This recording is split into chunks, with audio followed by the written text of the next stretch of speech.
CM సొంత జిల్లా ఆమన్గల్లులో రైతు దీక్ష పేరు చేయడం జరిగింది. పూర్తిగా రేవంత్ రెడ్డి రియల్ ఎస్టేటే తప్ప తెలంగాణ స్టేట్ను పట్టించుకోవట్లేదు, 1000 ఎకరాలు కూడా వారి కుటుంబం దోచుకుంటుందని కూడా కేటీఆర్ వ్యాఖ్యలు చేశారు. ఏం చెప్తారు?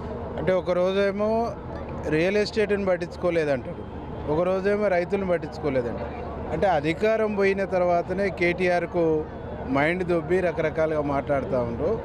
వారు చేసినటువంటి విధ్వంసాన్ని, వారు తెలంగాణకు చేసినటువంటి నష్టాన్ని పూడ్చి, వారు చేసినటువంటి అనేక రకాల దుర్మార్గమైనటువంటి అంశాలని సరిచేసి సవరించి ఈ రాష్ట్రాన్ని ప్రగతి పదంలో తీసుకుపోవడానికి మా ముఖ్యమంత్రి ప్రయత్నం చేస్తారు. ఇక్కడ పంటలు ఎండిపోతున్నా కానీ పూర్తిగా పట్టించుకోవట్లేదు, కృష్ణా జలాల్ని అక్రమంగా తీసుకెళ్తున్నారని కూడా వ్యాఖ్యలు చేస్తారు.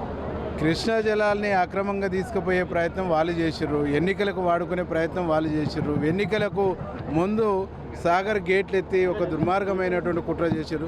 అంటే వాళ్ళ మాటలే కుట్రపూరితం, వాళ్ళ విధానాలే కుట్రపూరితం. రైట్, చూడొచ్చు ఆ ఎమ్మెల్యేలు ఇద్దరు కూడా ఘాటుగా విమర్శించారు. నిన్న ఇక్కడ బీఆర్ఎస్ నేతలు చేసినటువంటి విమర్శలు, పంటలు ఎండిపోతున్నాయి, కృష్ణా జలాలు తరించకపోతున్నా పట్టించుకోవట్లేదు అనేది పూర్తిగా అవాస్తవం అని కూడా, గత 10 ఏళ్లలో కూడా జరిగినటువంటి అభివృద్ధి అంతా కూడా ఇప్పుడు చేసి చూపిస్తామని కూడా కాంగ్రెస్ ఎమ్మెల్యేలు చెప్తున్నారు. Over to studio. For more videos like this, subscribe Big TV channel.